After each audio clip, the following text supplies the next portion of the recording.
the conflict, especially with militarism in Syria and Iraq, in the Red Sea, and also the implication of that on the stability and security of the region. Since the first day, the Qatari efforts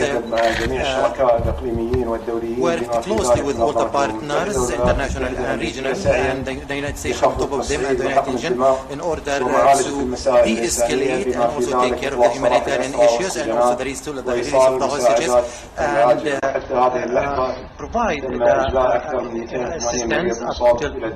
280 patients were evacuated to Doha, and we have sent 59 airplanes carrying 58 tons of humanitarian assistance, including food aid, in order to support our Palestinian brothers. We have met several times with my friend Mr. Blinken since the 7th of October, and we have confirmed since the first day of the importance to the immediate ceasefire and the protection of the civilians, and also the stop the spread of this conflict. But unfortunately, despite all the international efforts and regional one for the escalation and after the containment, after 3 months of the conflict, the war in Gaza still ongoing with increasing pace, and more than 22,000 Palestinians have been killed and thousands of injuries, and the numbers are increasing, and not reaching an immediate ceasefire. The numbers will increase over the days. We get used to the images of the death and catastrophes, and women and children and civilians become numbers that we only read on the news or listen to the news. This is a big test for our humanities, and that force us not to be used to this scene that we see every single day on the news. The hospitals are still being targeted, schools also, and people fleeing their homes are still killed, and also the threat of forced displacement, which might lead to another new Palestinian catastrophe, and also this provocative statements of some of the fanatic ministers of Israel, which we can it is also sad that we see that managing the conflict and the virus is increasing, and we believe that we need to contain this crisis as soon as possible and to reach a ceasefire in Gaza, which will also help on de-escalating the region, and despite we look for sustainable solutions for peace in the region. However, the focus is now on the stop of the fighting and confirm that Gaza is part of the occupied Palestinian territory, which need to be under the leadership of the Palestinian, and the Palestinian people are the one who have, and there is no peace in the region without a peaceful solution based on the international legitimacy.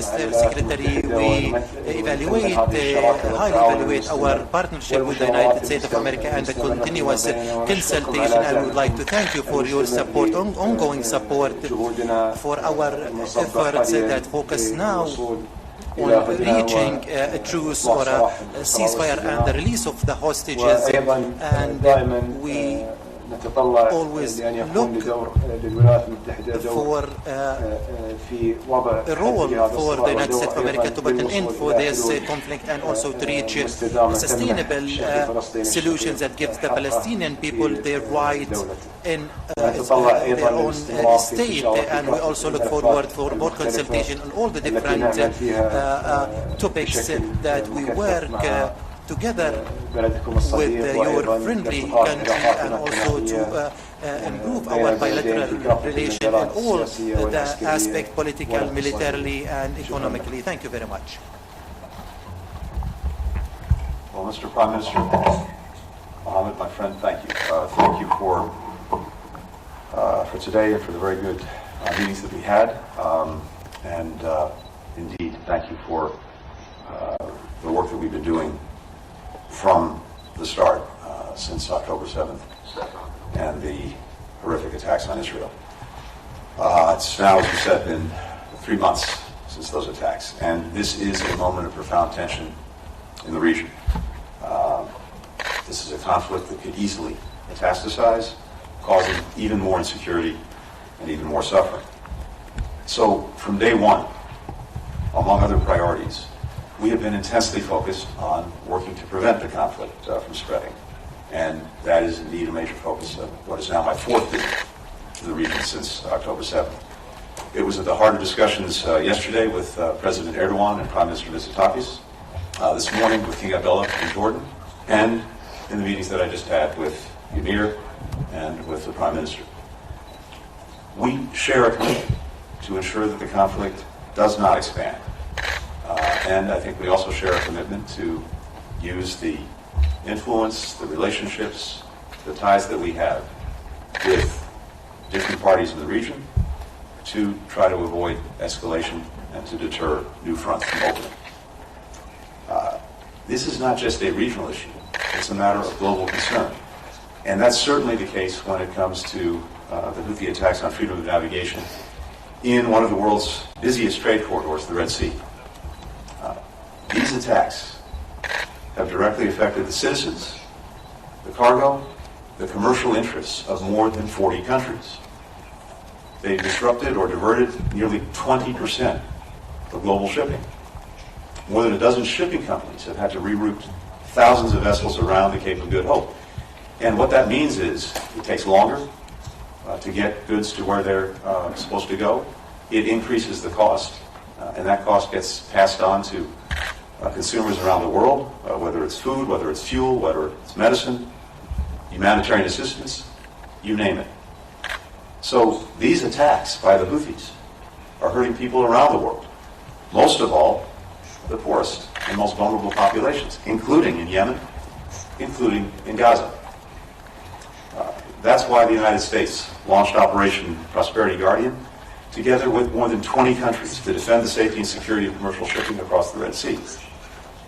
It's also why over a dozen countries have made clear that the Houthis will be held accountable for future attacks. We'll continue to defend maritime security in the region as part of our overall effort to deter and prevent further regional conflict, to ensure the free flow of commerce that is so vital to people around the world.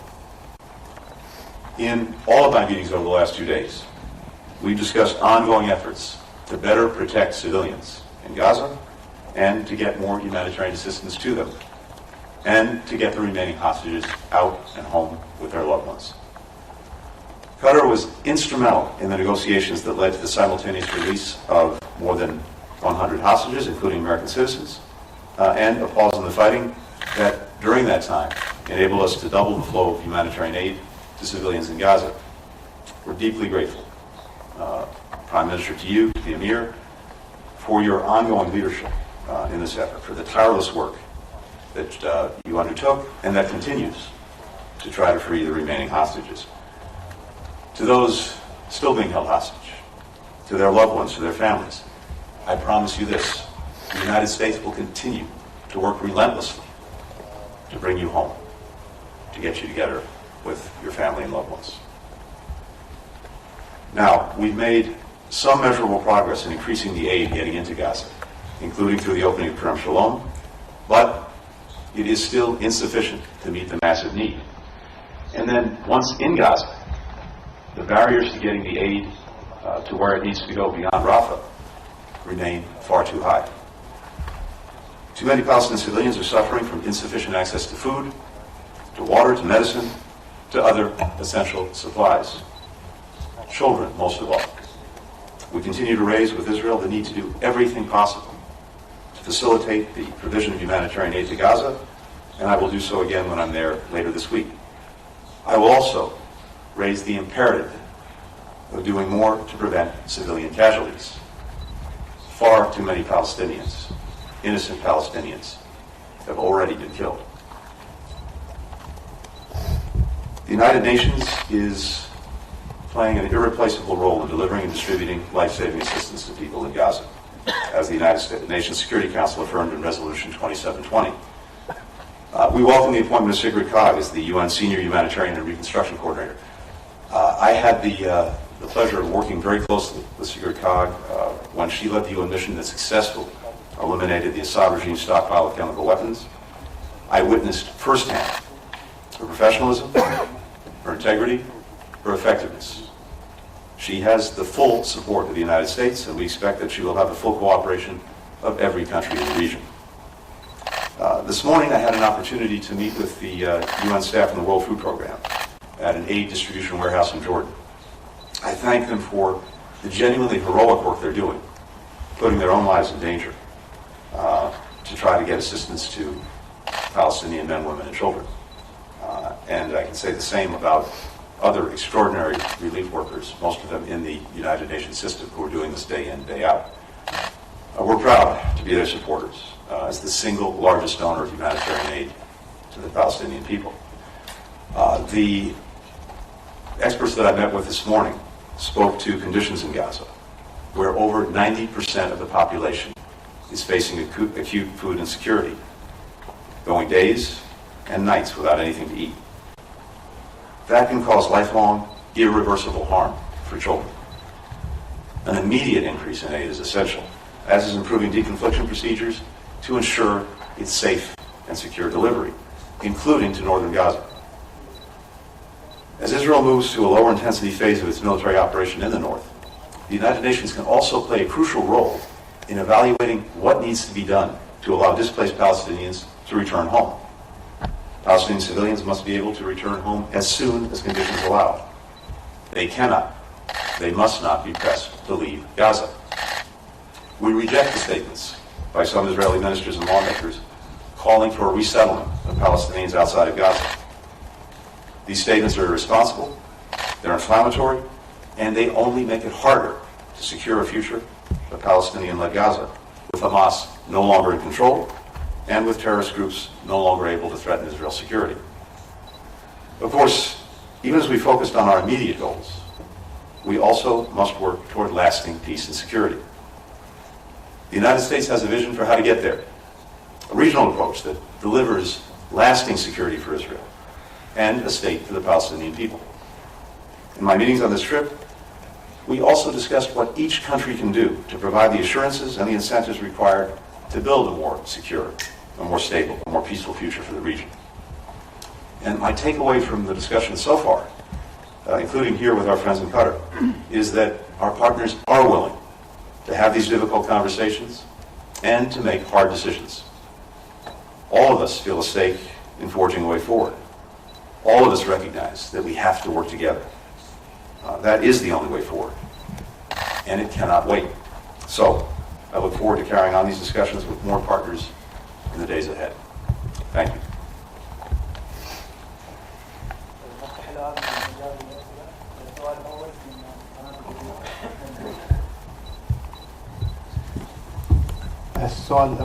The first question for His Excellency the Prime Minister, we see so many changes in the region, and there are so many targets of some leaders like Saleh al-Aruri in Beirut, and also Hezbollah leaders in Syria and also inside Iran. What is the implication of that on the region, and does it have anything to do with the Qatari mediation? And 10 journalists being targeted by the IDF, including our colleague, son of our colleague, Mahmoud Wa'il al-Dahduh, Hamza Wa'il al-Dahduh. What is the situation?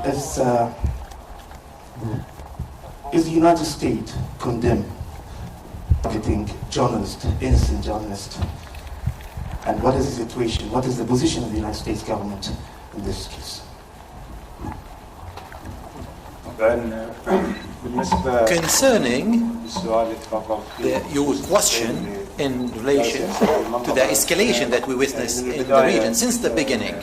Since the beginning, we have warned of the expansion of the crisis, and this is a likelihood, and it's a threat to everyone in the region that we live in.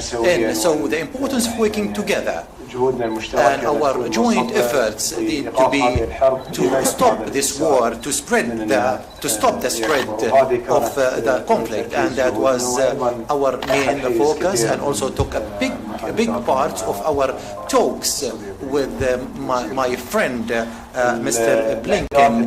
The recent events that we have witnessed, whether in Lebanon or in Syria, are unfortunately are a violation to the sovereignty of those countries, and we see also continuous violations. However, our main target, our purpose is the stop of this war, and to avoid a bigger escalation in the region. The state of Qatar is always seeking, by working with all the parties, in order to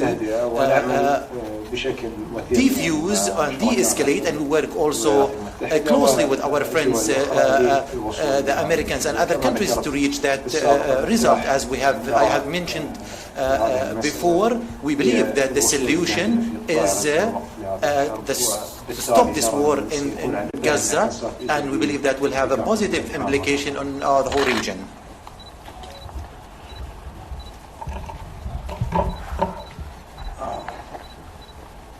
I am deeply sorry for the almost unimaginable loss suffered by your colleague, Al-Madou. I'm a parent myself. I can't begin to imagine the horror that he's experienced, not once, but now twice.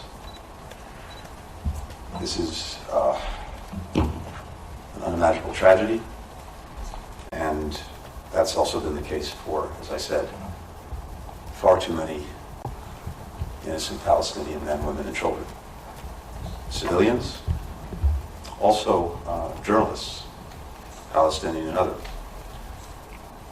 The Committee to Protect Journalists has found that now some 70 journalists have been killed in Gaza. One is far too many. And the value that we place upon their work, your work, in bringing information, facts to the world, it's never been more important. So, this is why we are pressing the need, the imperative, not only of making sure that humanitarian assistance can get to people who need it, but that people are protected from harm from this conflict in the first place. And ultimately, it's why ending the conflict and finding, as we just discussed, a genuinely durable, lasting peace where Israel does not have to fear the repeat of October 7th, and men, women, and children can live in peace and security in Gaza, in the West Bank, wherever they may be. The second question from the French news agency. Thank you. Karen Payton from AFP. Prime Minister Thani, I was wondering if you could give us a status report on Qatar's mediation efforts on a possible hostage exchange between Israel and Hamas and truce in Gaza, and whether strike on Hamas's deputy leader in Beirut on Tuesday has produced a particular obstacle to these efforts. And to Secretary Blinken, the same question really. Is there any pressure Washington can bring to bear? You talked about doing everything you can, but are there any specifics you can mention to bring about a hostage exchange of the kind that we saw in November, and do strikes of the kind that we saw in Tuesday in Beirut put that kind of mediation out of reach? Well, thank you very much. Actually, regarding the negotiations, it has been ongoing. Yes, we go through challenges, ups and downs throughout the process. And of course, having one of the senior leader of Hamas being killed is something that can affect such a complicated process. Yet we are not giving up. We are moving forward. We are continuing our discussions with the parties and trying to achieve as soon as possible an agreement that can bring a ceasefire and humanitarian relief and the release of the hostages. I have little to add. You'll understand why. On one level, the less I say about this, the better, except to say that we are relentlessly focused on bringing everyone home, and this was the subject of our conversations this evening as well.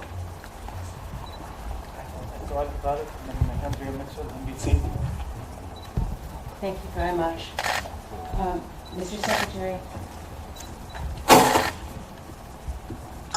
Thank you. Mr. Secretary, I wanted to ask you about the appropriateness of the Defense Secretary being in the hospital for days, including in intensive care, without telling the President of the United States, the National Security Advisor, or, to our knowledge, anyone else in the National Security Cabinet of his condition, especially at a time when his deputy was on vacation and the number 3 at the Pentagon has not yet been confirmed in the middle of 2 wars. Were you aware of this? When did you learn of it? What is your threshold for transparency for a national security official, a cabinet member, such as yourself, under those conditions? And a second question would be whether the suffering that you obviously feel so deeply of the Palestinians of all sides in this war has reached a point with, as you point out, 90% of the residents having food insecurity with the potential of permanent damage to them. Does this bring you any closer to believing that perhaps the Arab community is correct in calling for a ceasefire, and that this is not sustainable if you don't see some measure of response from Israel in your meetings to reducing the level of the targeting and the attacks to a more proportionate level, or just a permanent ceasefire? And if I may, Prime Minister Thani, you discussed the Red Sea and the complications there. Do you believe that at this point, with a very strong warning that was issued by the State Department earlier this week and signed on by a number of other countries, do you believe that it is time for military action by a coalition? Or do you think that that would contribute to what you fear, what everyone fears, would be an expansion of hostilities in the region? Thank you, sir. Andrew, thank you. With regard to Secretary Austin, I wasn't aware of his medical issue. In fact, I talked to Lloyd last weekend before this incident, and I know that he's put out a statement addressing it. What I can say is this. It remains one of the great privileges of my career, over 30 years now, working in government, to serve alongside Lloyd Austin. He is an extraordinary leader for this country, in uniform and now out of uniform. And it's been a highlight of my service to be able to serve alongside him, and I'm very much looking forward to seeing him fully recovered and working side by side in the year ahead. What is your policy? Again, I think he put out a statement addressing this. I'll let that statement speak for itself. What would your policy be about yourself? Well, I won't get into hypotheticals on that, Andrea. Let me say this in response to the second part of your question. As I said earlier, it is absolutely imperative that more be done, that Israel do more to protect civilians and, with others, enable more humanitarian assistance to get where it's needed and to whom it's needed. And that will be one focus of my conversations when I get to Israel. The dilemma that's been posed from day one, since October 7th, the dilemma that any country would face is having been the victim of one of the most horrible attacks that I'm aware of, that I've ever witnessed in my 30 years. How to make sure it doesn't happen again. And any country faced with what Israel had to face on October 7th would want to do just that, make sure it could not happen again. And that means dealing with the threat that Hamas continues to pose. And as Hamas leaders themselves have made clear, they would, if given the opportunity, do this October 7th again and again and again. And that is not tolerable for any country, Israel or anyone else. But, as we've made clear also from day one, it's imperative that in dealing with this very, very difficult challenge, that it do so in a way that puts a premium on protecting civilians and on making sure that people get the assistance they need. And as operations phase down, that will certainly make it easier to ensure that civilians are not harmed, and it will also ensure that more assistance can get to people who need it. But I think it's also very, very important that, to the extent operations continue, they be designed around protecting civilians and around getting humanitarian assistance to people who need it, not the other way around. And that will also be part of our conversations this week. Well, of course, first of all, Qatar's position is very clear on protecting the freedom of navigation, and what's happening and the escalation in the Red Sea is something unacceptable that we don't want to see in our country.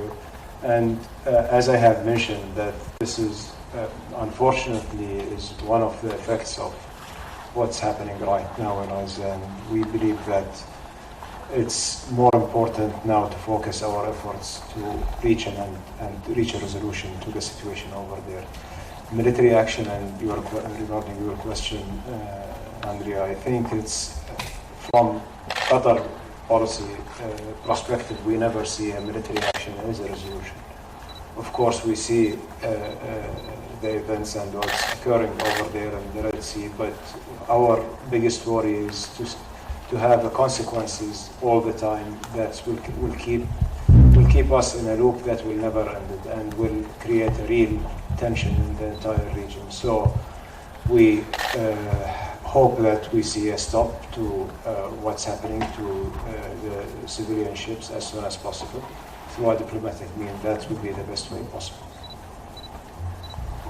السؤال الرابع والأخير من جون هاتسون واشنطن بوست. Thank you very much. Mr. Secretary, President Biden said proposals to condition aid to Israel were a worthwhile thought in November when the death toll in Gaza was 12,000. Now the estimated death toll is almost double that, and the administration has rushed weapons to Israel in that time. Is conditioning military support to Israel a worthwhile thought, or is it the antithesis of what the administration would ever consider? Prime Minister Thani, when it comes to planning for post-war Gaza, what are Qatar's conditions for playing a role on reconstruction? The U.S. is deeply involved in post-war planning. Does it have the requisite moral authority in the eyes of the Arab world? Thank you. John,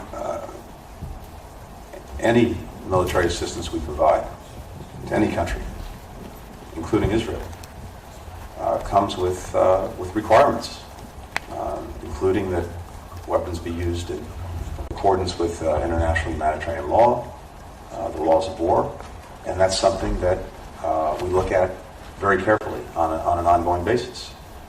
And we will want to make sure, in this case as in any other case, that any weapons that we provide are used accordingly. That's something that we take very, very seriously, and will continue to do so. Regarding the post-war in Gaza, we've been having these discussions thoroughly with the Secretary in this meeting, but also in the previous meetings.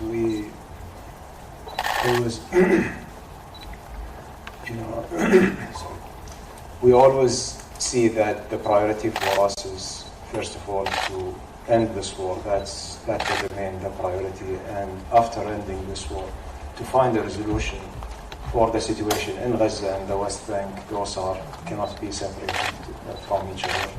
West Bank and Gaza should be dealt with as one unit. As of support of the state of Qatar to the Palestinian people, this is a policy for the state of Qatar that will continue and will not be affected by the political situation, of course.